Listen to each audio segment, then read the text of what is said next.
আজকে আপনাদের ভাইয়া বাসায় আছে, কারণ তার আজকে অফিস ছুটি। তো সেজন্য সে বলছে, সকাল থেকেই বলছে যে আমার খুব মিষ্টি খাইতে ইচ্ছে করছে।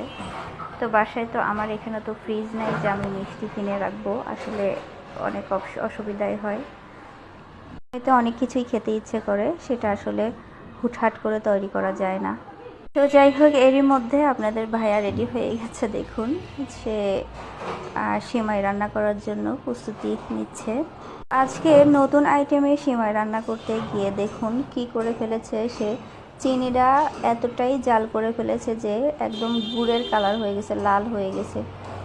পাতিলের সাথে দেখুন একদম কামড়ায় ধরে রাখছে, সে তুলতেই পারতেছে না, এবং চামিচ আর খুন্তি দুটো মিলে একসাথে জড়ো করেও সে আলাদা করতে পারতেছে না।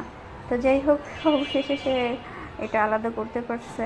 তো দেখুন, ইয়ার কালারটা মানে চিনির কালারটা ছিল একটু লাল লাল হয়ে গেছিলো, এই জন্য দুধের কালারটাও অন্যরকম হয়ে গেছে, মানে একটু লাল লাল হয়ে গেছে। তো যাই হোক, খেতে মনে হয় ভালোই লাগবে, কারণ আমার হাজব্যান্ডের সে ভালোবাসা দিয়ে কষ্ট করে সে সিমাই রান্না করছে, অবশ্যই ভালোই লাগবে।